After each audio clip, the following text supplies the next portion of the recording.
पांचों बेटा मर गए। पांचों बेटा के सोग में गुरु बाबा पागल बन गए। समाज लोग बोल भरोसे दे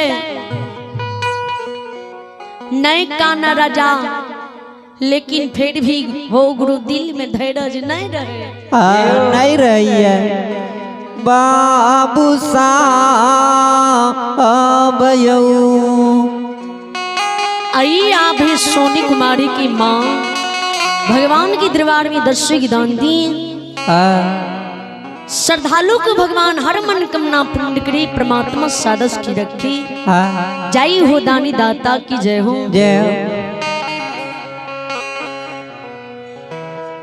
जब तोरा 6 वर्ष के दिल्ली में पुरलन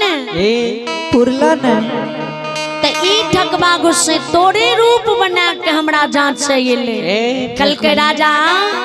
राजा 12 वर्ष की कौल 6 बरस में पूरी के दिल्ली से घुर गलिया। हमार खसी जे डाली जे नेतल छ त अचमित में तू हमरा सुसार दादा।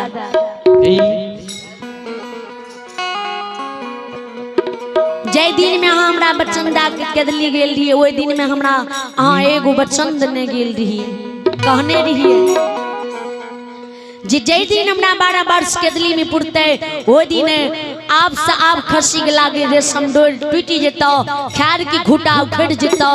ओई दिन समझ हो जे हमरा गुरु के 12 वर्ष केदली में पुरले, हमर गुरु केदली से घुर के अछमित येले।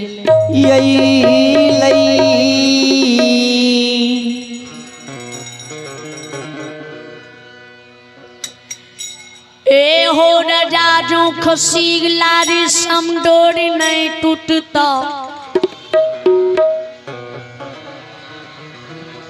खैर की घुटा ने उखड़ता। ओ दिन समझ हो जे हमरा गुरु के 12 वर्ष के दिल्ली में नहीं पुरले। गुरु बाबा बाबा आरू धर्मडाल में बाग के कहलिए ई जे खसी लारे समडोर टूट जाता वहां का समय जाब जे आमर गुरु छी 12 वर्ष की कोल 6 वर्ष में पुर के घुर लिए। खसी के लारे समडोर नहीं टूटले, आरू धर्मडाल में बाग के खसी डाली सुसार नहीं दलिए। अहाँ के रू धर्मडाल में बा हमरा श्राप दल के कल के राजा। मन के लेलसा तोरा मन में रह जता, मन के लेलसा कभी नहीं पूरा होता।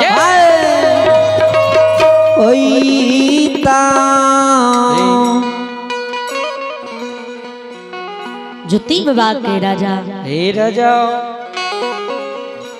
पांचों बेटा जे तोड़ मोर गेल रह त मरल बेटा के आग में जलेल हो कि खाद खून के जमीन में दफनेल हो कि गंगा नदी में मरल बेटा के तू हंसा गेल।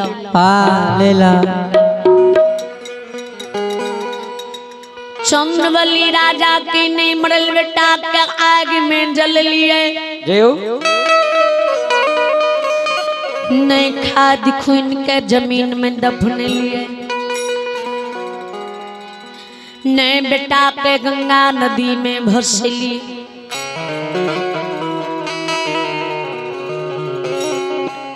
जब पांचों बेटा अछमित में मर गेल,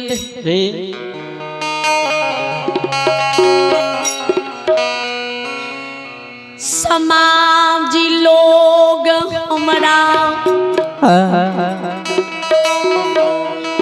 बोल भरोसे समाज धैर्य धरने से धैर्य दिल में नहीं रहे। मॉडल पांचों बेटा के काठ के मनुष्य में बन क्या धर्म गहवर में 12 बरस से जोगा के राखने छियो। ज्योति बाबा के मरल बेटा के मनुष्य यहाँ घर से बाहर करू।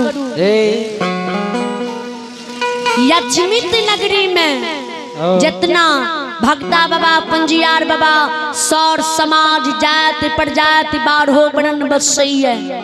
बसई है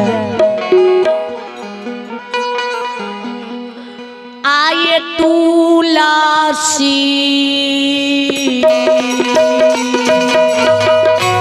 जय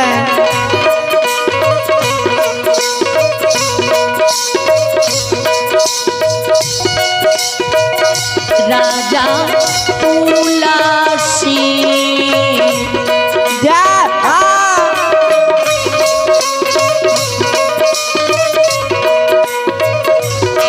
ये योदा दाला ए भगवान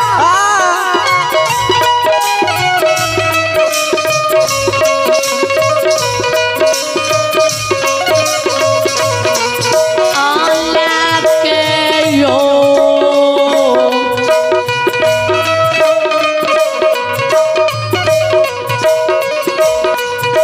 शिवा अकिया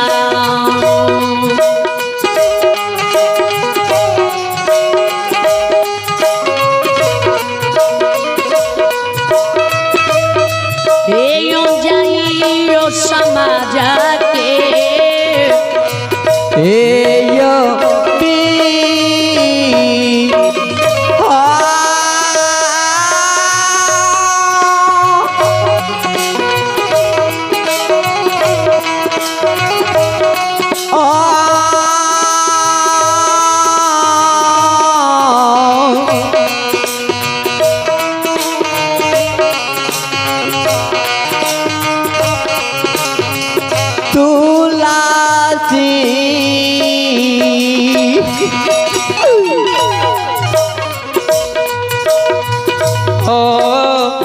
राजा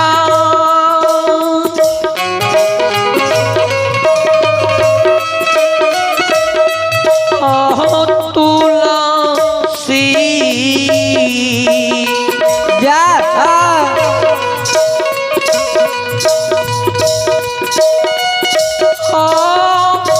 राजा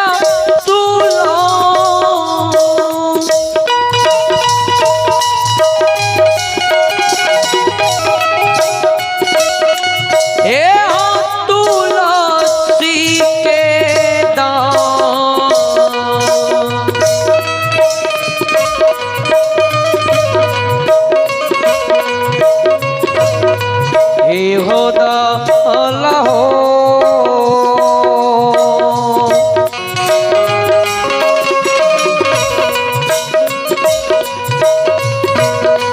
आहो लेके हो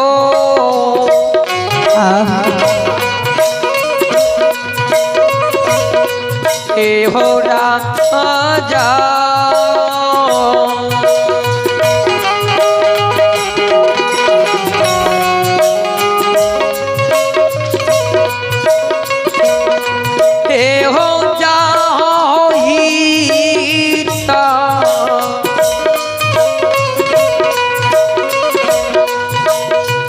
स्वर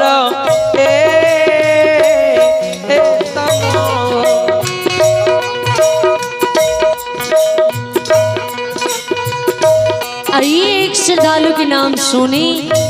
आइया में यज्ञकर्ता महोदय पप्पू यादव जी के मौसी जी भगवान के दरबार में आशीर्वाद के रूप में समस्त मंडली को श्रद्धा दिल से 22 रुपये दान दी। श्रद्धालु के चरणों में करोटी नमन लाखों लाख के प्रणाम है। जय हो दानी दाता की जय हो। आइए अब है आयुष शिक्षा संस्थान गिरधरपट्टी।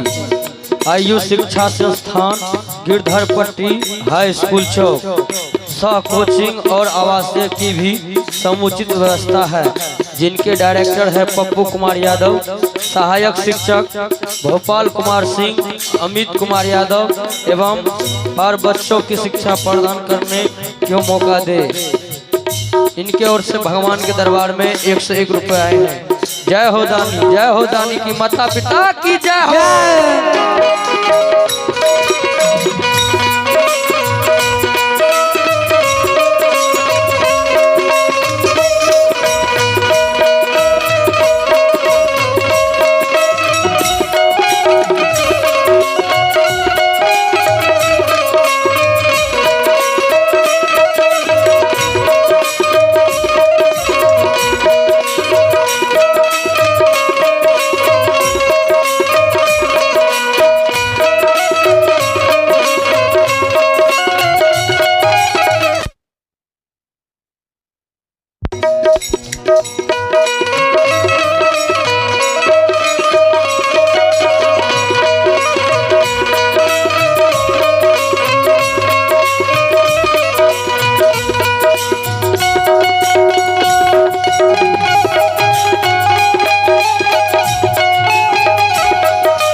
हाँ तुलसी की डाल लाके राजा समाज द्वार चल जाओ।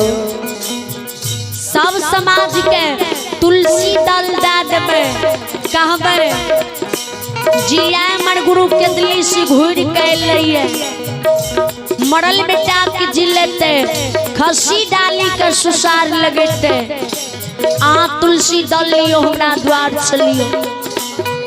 ज्योति बाबा वाणी जी चंद्रबली राजा सुने समासु राजा के गिरे चंद्रबली राजा गुरु बाबा के कहे गुरुदेव हाँ गुरुदेव नहीं है नहीं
ये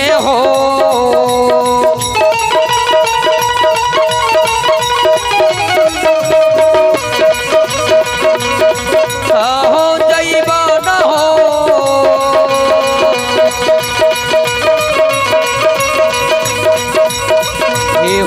गुरुदेव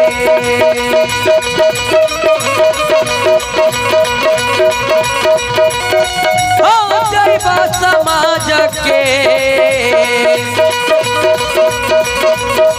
हे हो तू दुआ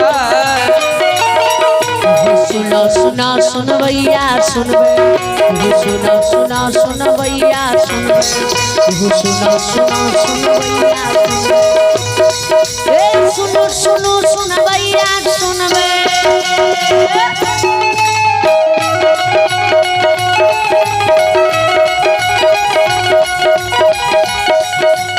सुनो सुनो सुन भैया सुनबे ए गोरिया भैया सुनबे यो सुन भैया समाज लोग सुनबे मां बहना ये ध्यान से सुनबे भगवान के लीला प्रेम से सुनबे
रचल कई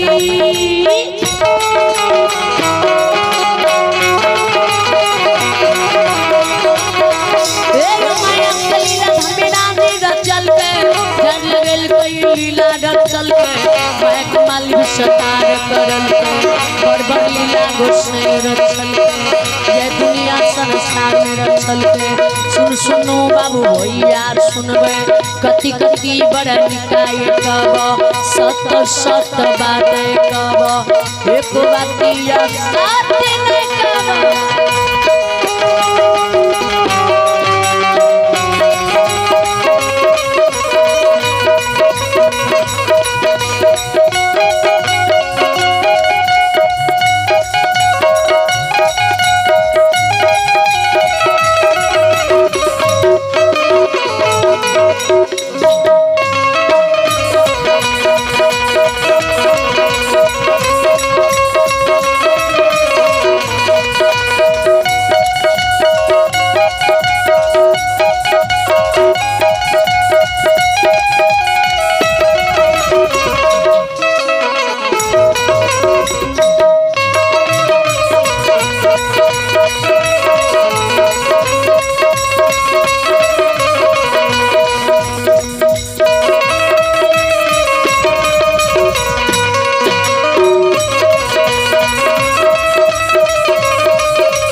पनियार के छिए ने देवता यो गरीब के छिए ने देवता यो अमीर के छिए ने देवता दुखिया के छिए ने देवता निर्धन के छिए ने देवता यो गवैया के छिए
देवता बजबैया के छिए ने देवता सुनबैया के छिए ने देवता सर समाज के छिए ने देवता मरवाड़ के छिए ने देवता भी सेठ के छिए ने देवता सौकार के छिए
में जलता डीजल काम बनाइए देता जल जमीन में वृद्धि देता बड़ी परिवार में सुमति बने तो गंजगी से बच्चे ने रोको वटा रोज के चले ने देता गंजगी सरस्वती जले तो भोला भंडार के धोई दिए देता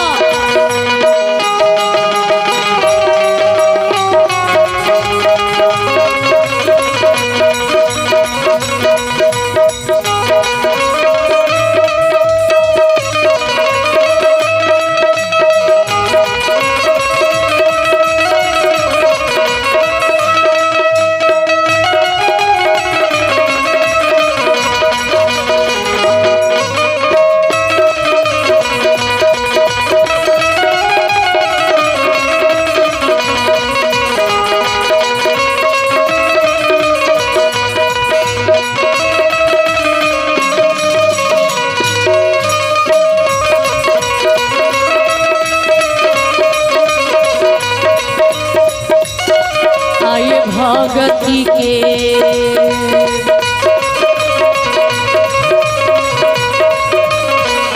वर्ष में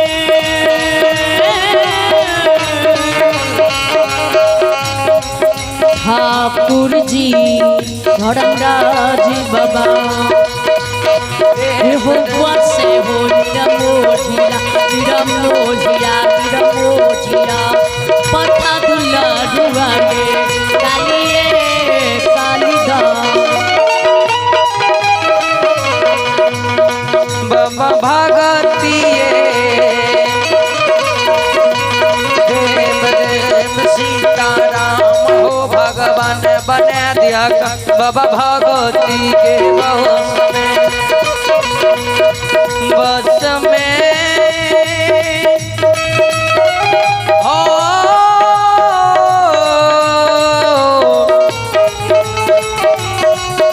ठाकुर जी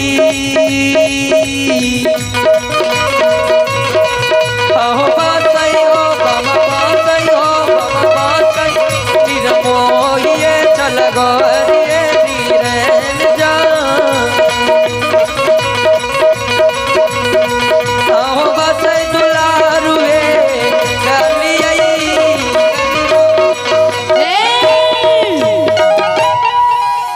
श्रोता भगवान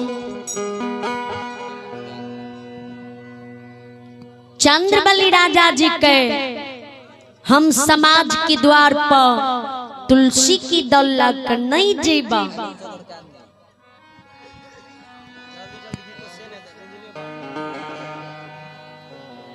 तो जुती बाबा के राजा सुनला में सुन रहिया तो पढ़ल लिखल ज्ञानी पुरुष छो भला बुरा के फैसला करे छो लेकिन राजा तुम महामूर्ख की तरह जवाब करे छो करई छ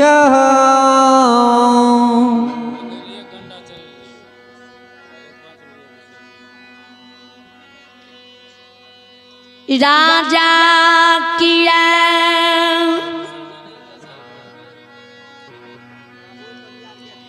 एहन बोल बोलई छे बोलई छ